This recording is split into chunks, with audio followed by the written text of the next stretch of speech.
Hello everyone, जय भीम, नमो बुद्धाय। स्वागत है आप सभी के समता पाठशाला के इस चैनल में। और जैसा कि पिछली वीडियो हमने देखा था कि डॉक्टर बाबा साहब अम्बेडकर ने जो रिप्लाई दिया था महात्मा गांधी जी को, इसका पार्ट 2 है। तो पिछली वीडियो हमने देखा था जैसे कि महात्मा गांधी ने कहा था कि संतों द्वारा व्याख्या होनी चाहिए। तो बाबा साहब अम्बेडकर ने बहुत अच्छे से जवाब दिया था और इस पार्ट हमारा ये 2 है। तो ये 6 पार्ट में हम देखते हैं, मतलब 6वीं जो टिप्पणी है इसमें लिखते हैं बाबा साहब अम्बेडकर गांधी जी के बारे में और उनको जवाब देते हैं। कहते हैं, महात्मा जो कहते हैं क्या उस पर आचरण भी करते हैं। एक व्यापक संदर्भ में हो रही बहस में व्यक्तिगत टिप्पणी करना अच्छा नहीं लगता। तो बाबा साहब अम्बेडकर बोल रहे हैं कि महात्मा जो कहते हैं, मतलब जो आचरण भी करते हैं या नहीं, बहस में व्यक्तिगत टिप्पणी करना अच्छा नहीं लगता। लेकिन जब कोई किसी सिद्धांत का प्रतिपादन करता है और उसे बहस के परे मान लेता है, तब स्वाभाविक रूप से यह जिज्ञासा होती है कि वह जो कहता है उस पर चलता कितना है। कहा जा सकता है कि आचरण को अपने वांछित स्तर तक ले जाने में विफलता का कारण यह है कि वह स्तर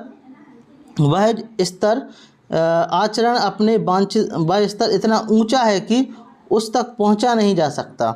यही भी कहा जा सकता है कि अपने स्वभाव पाखंड के कारण वह आदमी ऐसा नहीं कर पा रहा। दोनों ही स्थितियों में उसका आचरण परीक्षण का विषय बन जाता है और मुझे दोष नहीं दिया जाना चाहिए। अगर मैं प्रश्न करूं कि खुद अपने मामले में महात्मा ने अपने आदर्श को प्राप्त करने की कितनी कोशिश की है।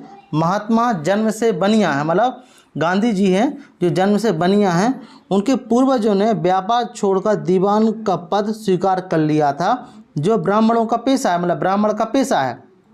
अपने स्वयं के जीवन में महात्मा बनने के पहले जब करियर चुनने का अवसर आया, तब उन्होंने तराजू की जगह कानून को चुना।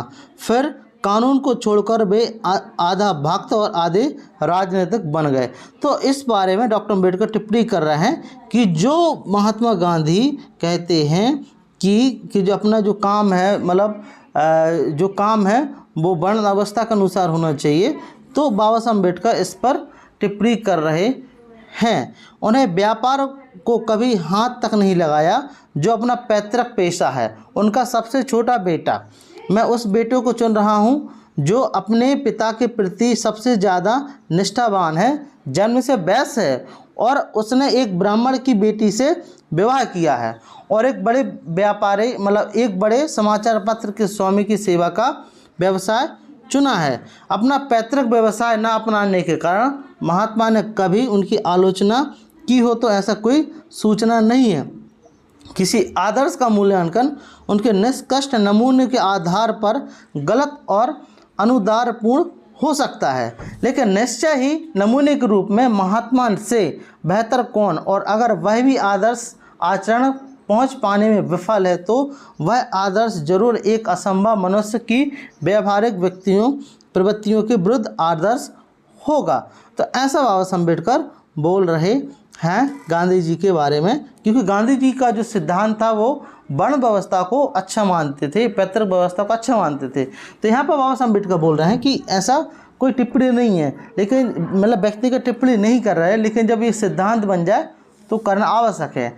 आगे लिखते हैं, कोलैन के छात्र जानते हैं कि वे अक्सर किसी विषय पर बोलते पहले थे, सोचते बाद में थे। जाति के मामले में महात्मा की स्थिति कहीं वैसी तो नहीं, यह शक होता है, अन्यथा कुछ खासकर सवाल मेरे मन में आते हैं, उससे बच नहीं सकते। आगे लिखते हैं, किसी पेशे को कब तक पैतृक कहा जा सकता है। बाबा साहब अम्बेडकर बोल रहे हैं, कब तक पैतृक कहा जा सकता है कि वह आदमी के लिए बाध्यकारी हो जाए। क्या आदमी को तब भी अपने पैतृक पेशे का अनुकरण करना चाहिए जब वह लाभ कर ना रह गया हो, या क्या तब भी आदमी को अपने पैतृक पेशे का पालन करना चाहिए जब तक वह पाता है कि ऐसा करना अनैतिक होगा। बाबा साहब अम्बेडकर क्वेश्चन कर रहे हैं, अगर प्रत्येक को अपना पैतृक पेशा ही अपनाना है, तब इसका नतीजा यही हो सकता है कि जिनके बाप दादा वेश्याओं की दलाली करते थे जिनके दादा वेश्याओं की दलाली करते थे, वह आदमी भी वेश्याओं की दलाली ही करे और अगर जिसकी नानी वैश्या थी वह भी वैश्या का जीवन बिताए, क्या महात्मा अपने सिद्धांत के तात्विक निष्कर्ष को स्वीकार करने के लिए तैयार हैं? मेरी दृष्टि में अपने पैतृक पेशे को अपनाने का महात्मा का आदर्श न केवल असंभव और अव्यावहारिक आदर्श है, बल्कि एक ऐसा भी आदर्श है जिनका नैतिक स्तर पर बचाव नहीं किया जा सकता। तो यहाँ पर बाबा साहब अम्बेडकर स्पष्ट बोल रहे हैं। अब सातवें में जो सातवीं टिप्पणी जो की है, अब बाबा साहब अम्बेडकर क्या बोल रहे हैं कि महात्मा को लगता है कि ब्राह्मण जीवन भर ब्राह्मण बना रहे, यह उचित है। इस बात को छोड़ दें कि बहुत से ब्राह्मण ऐसे हैं जो आजीवन ब्राह्मण बने रहना नहीं चाहते। उन ब्राह्मणों के बारे में हम क्या कह सकते हैं जो पुजारीगिरी के अपने पैतृक पेशे से चिपके हुए हैं? क्या उन्हें ऐसा किया है कि पैतृक पेशे को अपनाने की नैतिकता में उनकी आस्था या इसका कारण आर्थिक लाभ का अपवित्र इरादा है?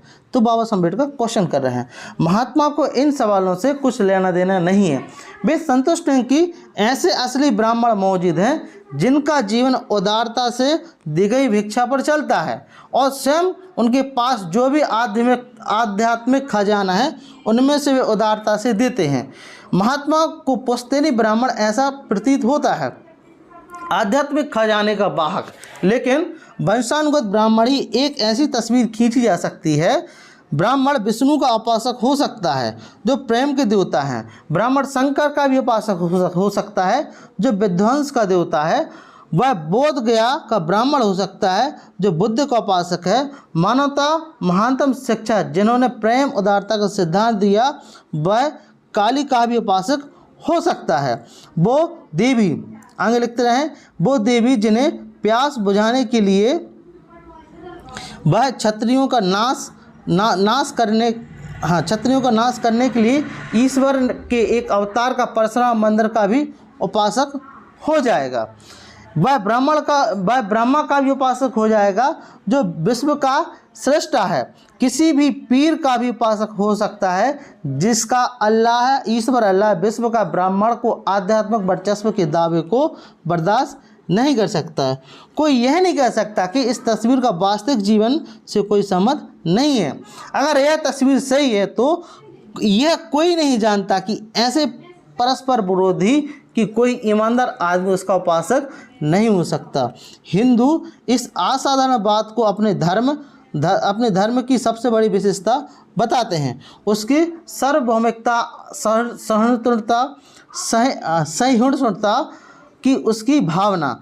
इस सरल दृष्टिकोण के विपरीत यह तर्क दिया जा सकता है कि जिन्हें सहिष्णुता और सार्वभौमिकता कहा जाता है वह वास्तव में उदासीन या किसी के मत के प्रति प्रतिद्वंद्वता न रखने की शीलता से ज़्यादा प्रशंसनीय नहीं है। अपनी बाह्य परिसीमा में इन दोनों दृष्टियों को अलग अलग मान लिया जाना मुश्किल है, लेकिन असलियत में वे इतने बुनियादी रूप से अलग हैं जो कि आगे लिख रहे हैं, जो कि निकटता से उसका परीक्षण करता है। तो यह बात बाबा साहब अम्बेडकर बोल रहे हैं। अब आगे क्या लिख रहे हैं? दूसरा, एक वह जो दूसरा समझने की भूल कर ही नहीं सकता।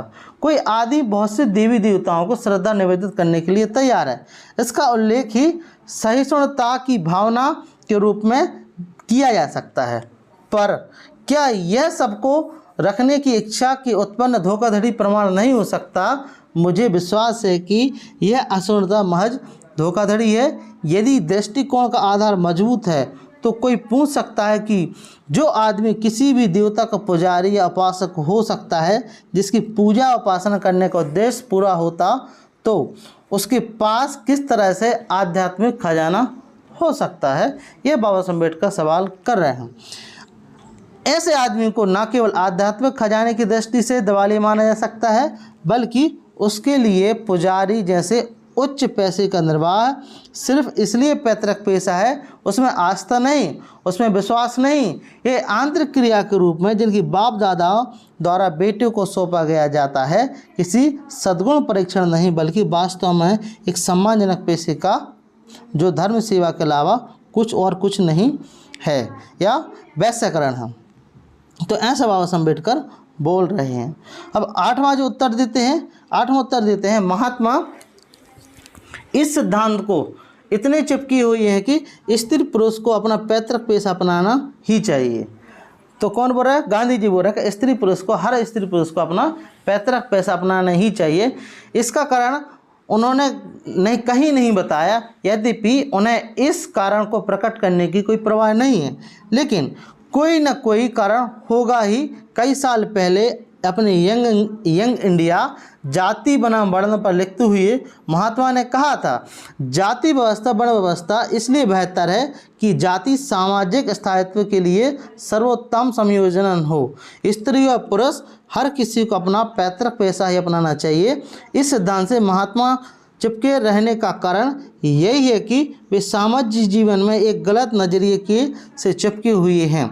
सामाजिक स्थायित्व कोई नहीं चाहता और सामाजिक स्थायित्व को संभव बनाने के लिए व्यक्तियों को वर्ग के बीच संयोजन करना ही चाहिए। लेकिन मुझे विश्वास है कि दो चीज़ें कोई नहीं चाहता। एक चीज़ जो कोई नहीं चाहता वह ऋण संबंध, जिसमें कोई परिवर्तन नहीं हो सकता।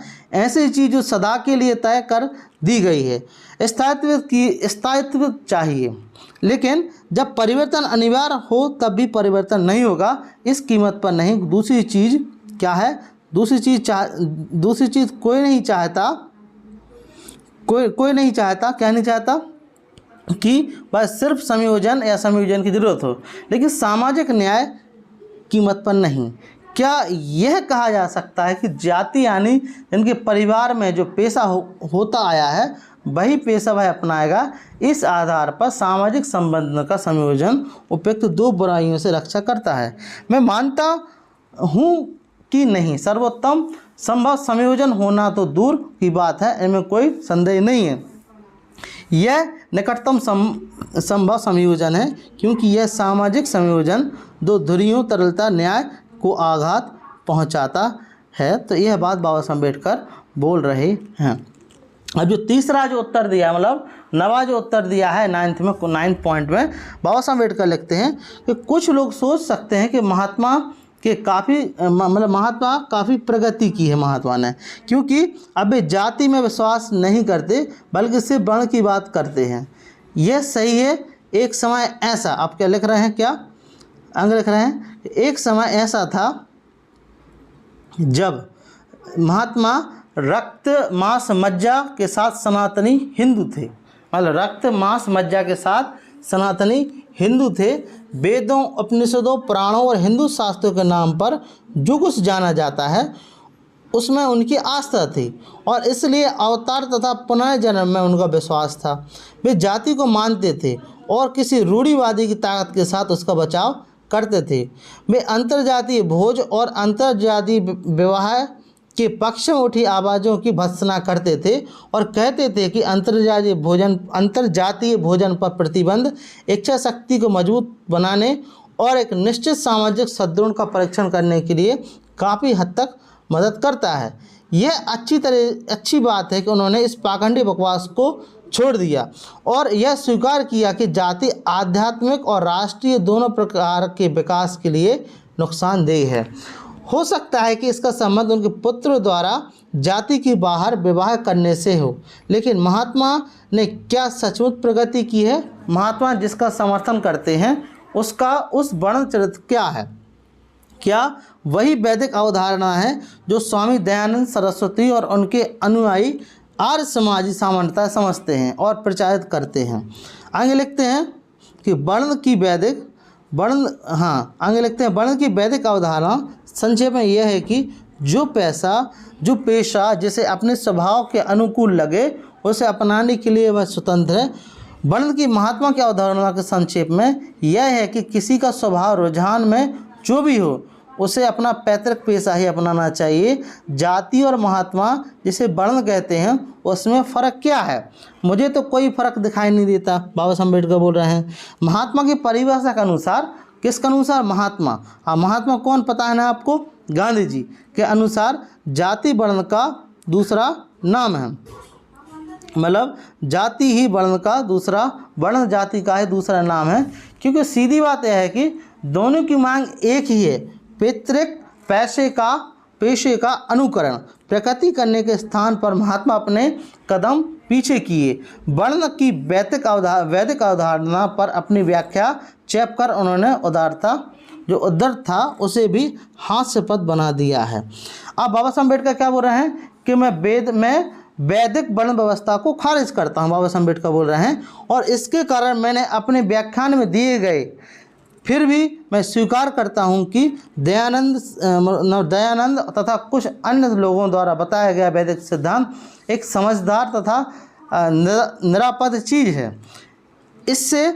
इसने समाज में किसी व्यक्ति स्थान निरंतर करने के लिए जन्म आधारित नहीं माना, सिर्फ योग्यता को मान्यता दी है।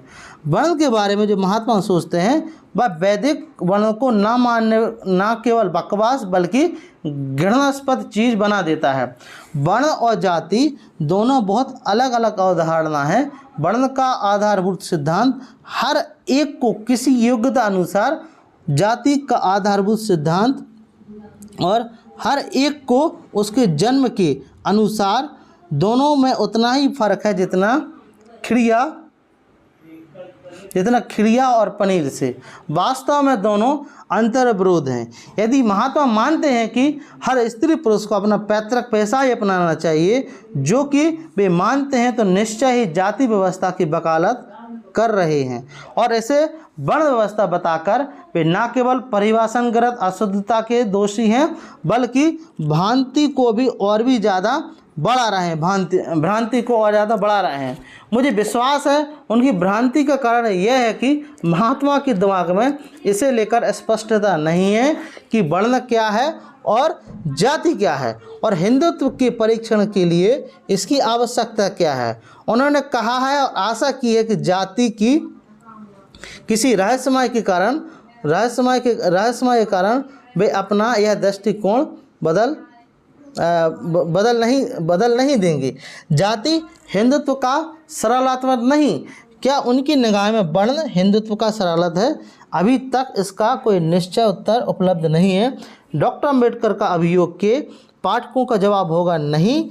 अपने उस लेख में वे नहीं कहती कि वर्ण का क्या है। वर्ण का सैद्धांतिक आग्रह हिंदू धर्म का आवश्यक अंग है।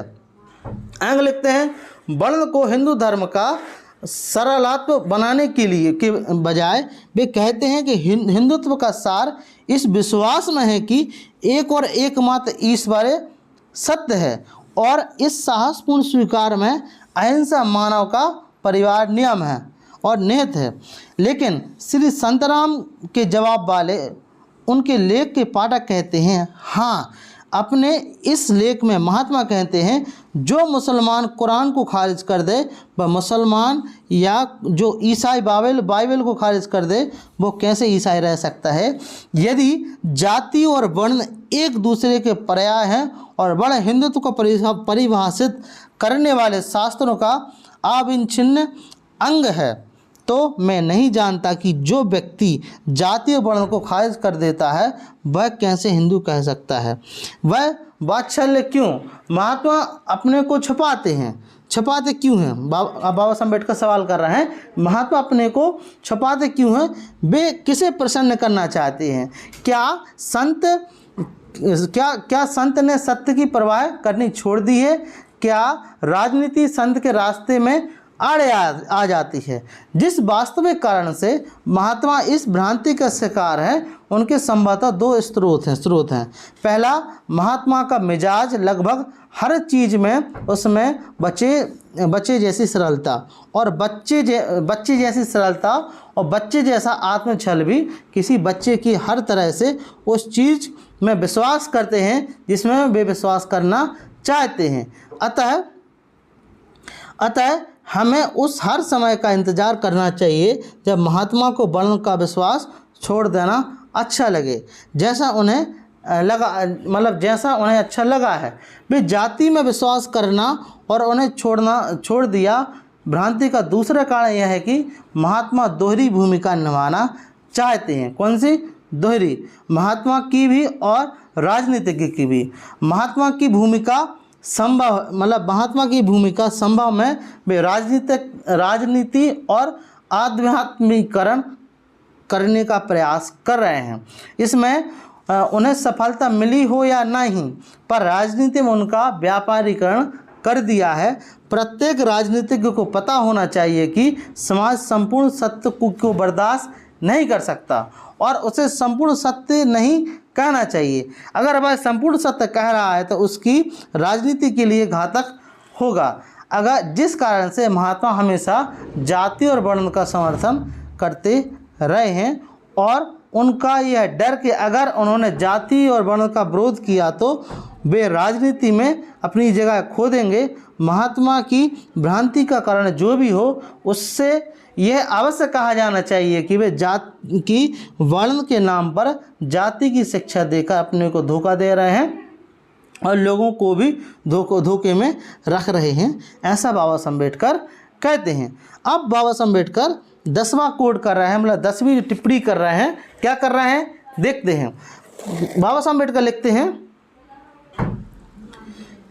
महात्मा का कहना है कि जिन मानकों को मैंने हिंदुओं तथा हिंदुत्व का परीक्षण करने के लिए लागू किया वे बहुत कठोर हैं और उनकी कसौटी पर कोई भी प्रचलित धर्म संभवतः विफल हो जाएगा। यह शिकायत कि मेरे मानक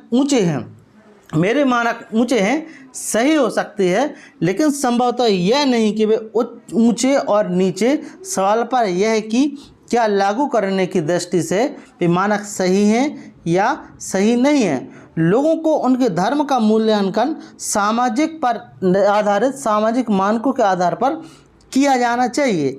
यदि धर्म को मानव कल्याण के लिए एक आवश्यक चीज़ माना जाता है तो कोई भी अन्य मानक निरर्थक होगा। अब बाबा साहब अम्बेडकर बोल रहे हैं कि मेरा मत है कि हिंदुओं को हिंदू और हिंदुत्व का मूल्यांकन करने के लिए जिन मानकों का प्रयोग मैंने किया है वह सर्वाधिक उपयुक्त मानक हैं। इनमें बेहतर मानकों के बारे में मुझे जानकारी नहीं है। यह निष्कर्ष है कि अगर मेरी कसौटी पर कसने से प्रत्येक ज्ञात धर्म विफल हो जाएगा तो सही हो सकता है, लेकिन इस तत्व से महात्मा को, आगे लिख रहा है बाबा साहब अम्बेडकर, महात्मा को उससे ज़्यादा संतोष नहीं होना चाहिए। आगे लिख रहे हैं, संतोष का एक पागल को देखकर दूसरे पागल को, एक अपराधी को देखकर दूसरे अपराधी को हो सकता है। मैं महात्मा को आश्वस्त करना चाहता हूं कि सिर्फ हिंदुओं की विफलता से मेरे मन में घृणा और तिरस्कार की भावनाएं पैदा नहीं हुई हैं।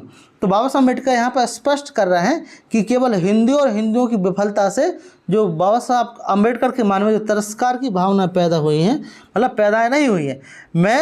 जिससे मैं अभिष्ट हूँ, मुझे प्रतीत होता है कि दुनिया एक बहुत ही अपूर्ण स्थान है और जिसमें रहना चाहता है उसे उसकी अपूर्णता को सहन करना ही होगा। लेकिन जिस समाज में काम करना मेरी नीति है उस समाज की अपूर्णता और कमियों में सहन करने के लिए मैं तैयार हूँ, पर मुझे लगता है कि ऐसे समाज में रहने के लिए मुझे सहमति नहीं देनी चाहिए जो गलत आदर्शों को मान्यता देता हो, और या ऐसे आदर्श को जिनके आदर्श तो सही हैं पर अपने सामाजिक जीवन को उन आदर्शों के अनुसार ढालने की अनुमति नहीं देता।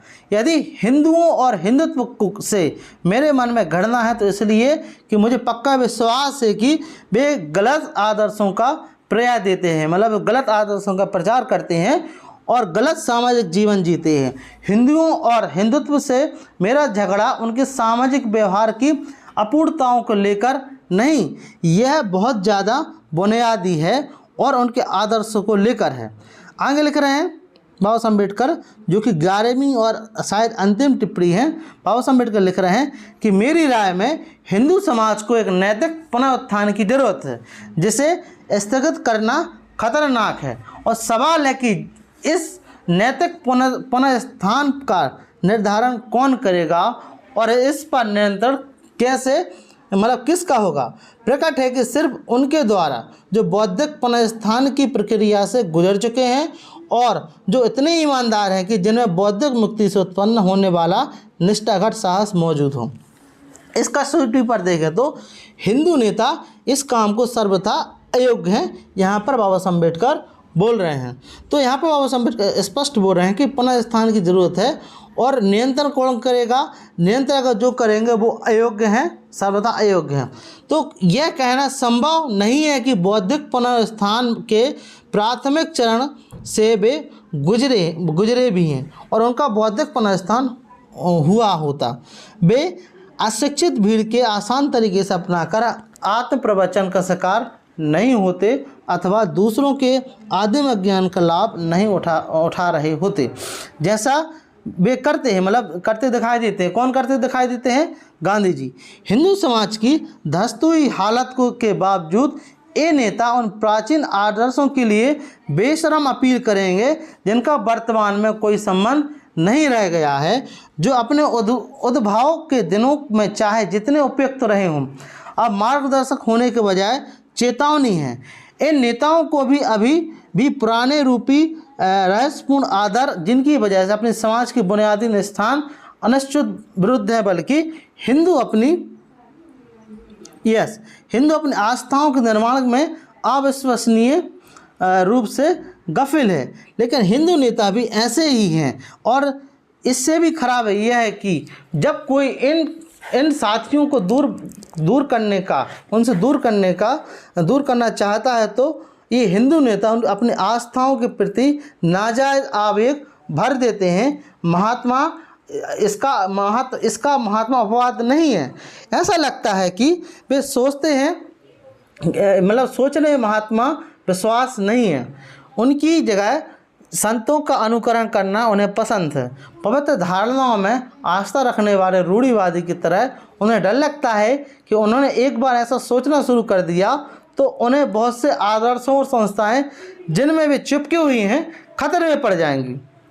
तो ऐसा बाबा साहब अम्बेडकर बोल रहे हैं कि और किसी को भी उन्हें सहानुभूति होनी चाहिए, क्योंकि स्वतंत्र चिंतन भी कोई भी क्रिया प्रकट स्थिर दुनिया में खलल पैदा कर देती है।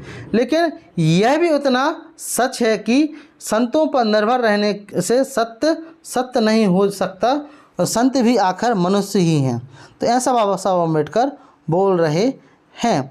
आगे बाबा साहब अम्बेडकर टिप्पणी कर रहे हैं कि और जैसा ही लॉर्ड बाल्फोर ने कहा, क्या कहा? मानव मस्तिष्क सत्य को जानने का सुअर और थूकन से बेहतर उपकरण नहीं है। महात्मा जब सोचते भी हैं तो वे हिंदुओं के उन आदिम ढांचे को बचाने के लिए कारण ढूंढने में अपनी बुद्धिमत्ता के साथ अनाचार करते हैं और वे उसका बचाव करने वालों में सबसे ज़्यादा प्रभावशाली हैं और इसलिए हिंदुओं के दुश्मन, मतलब हिंदुओं के सबसे बुरे दुश्मन हैं। तो यहाँ पर बाबा साहब अम्बेडकर महात्मा गांधी के बारे में बात कर रहे हैं। आगे बात कर रहे हैं बाबा साहब अम्बेडकर, महात्मा के विपरीत ऐसे हिंदू भी नेता हैं जिन्हें सिर्फ मानने और अनुकरण करने से संतुष्ट नहीं होता।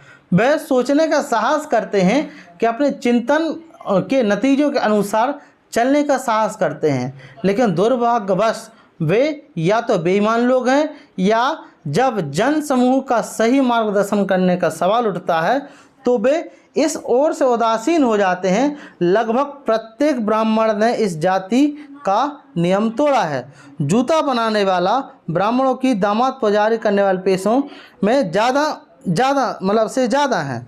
मतलब ब्राह्मणों ने न केवल व्यापार करने के लिए पुजारी को अपना पुश्तैनी पेशा छोड़ा, बल्कि ऐसे पेशों में दाखिल हुए जो शास्त्रों में उनके लिए वर्जित हैं। लेकिन कितने ब्राह्मण हैं जो रोज जाति को तोड़ते हैं और जाति के खिलाफ, शास्त्रों के खिलाफ बोल सकते हैं। एक ईमानदार ब्राह्मण के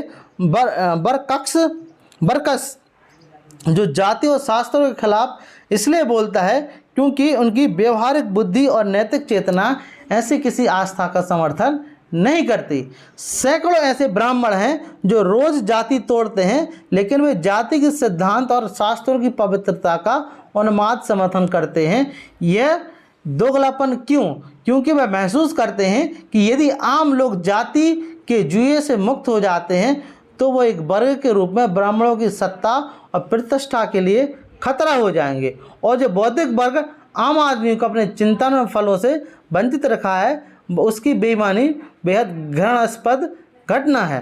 तो यहाँ पर बाबा साहब अम्बेडकर बोल रहे हैं। अब आगे बाबा साहब अम्बेडकर लिख रहे हैं क्या है? मैथ्यू और अर्लैंड के शब्दों में हिंदू जो दुनिया में भटक रहे हैं वह मर चुकी है और दूसरे इतनी सामर्थ्य नहीं है कि वह जन्म ले सके, तब वे क्या करें? महात्मा किसकी और मार्गदर्शन के लिए देखते हैं और विश्वास सोचने में नहीं, और इसलिए कि ऐसा भी कोई मार्गदर्शन नहीं दे सकते जो अनुभव की कसौटी पर खरा उतर सके, और बौद्धिक वर्ग जिनकी ओर महात्मा जनता के मार्गदर्शन के लिए देखना चाहिए।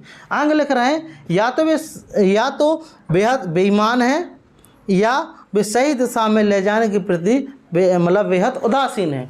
और हमें सचमुच यह एक बात बहुत बड़ी ट्रेजरी और गवाह है कि इस ट्रेजरी के सम्मुख कोई भी क्या कर सकता है सिवाय शोक करने के और कहने से ऐसे हैं जो तुम्हारे नेता और हिंदुओं को उदासीन है।